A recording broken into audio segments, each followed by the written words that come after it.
ఒకప్పుడు ట్విటీ అనే ఒక చిన్న పక్షి ఒక చెట్టుపై ఉన్న ఒక చల్లని గూడులో జీవించేది. ట్విటీ పాటలు పాడడం చాలా ఇష్టపడేది. మరియు ప్రతి ఉదయం అది ఒక అందమైన పాట పాడేది. అది అడవిలోని ప్రతి వాడిని నవ్వించేది.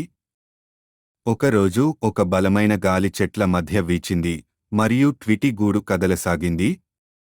ఆ గాలి అంత బలంగా ఉండటంతో ట్విటీ ఇష్టమైన మెరిసే పప్పుడు గూడు నుండి బయటకు ఎగిరిపోయింది.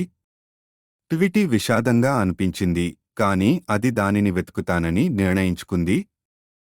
అది అడవి అంతా తిరిగి తన స్నేహితులు గిరిజం, కుందేలు, జింకల దగ్గర తన పప్పుడును చూశారా అని అడిగింది. ప్రతి ఒక్కరూ తమవంతు సహాయం చేశారు, కాని వారు దాన్ని కనుగొనలేకపోయారు. ట్విటీ అంగీకరించి వెనుదిరిగిపోతూ ఉండగా అది ఒక మెరిసే దాన్ని నేలపై చూచింది. ఆ పప్పుడు పువ్వుల పక్కన మృదువుగా పడింది. ట్విటీ దాన్ని తిరిగి పొందినందుకు చాలా సంతోషపడింది, కాని దానికి పాట పాడటానికి ఆ పప్పుడు అవసరం లేదని తెలుసుకుంది. ఆనందం దాని మనసులోనే ఉందని గ్రహించింది.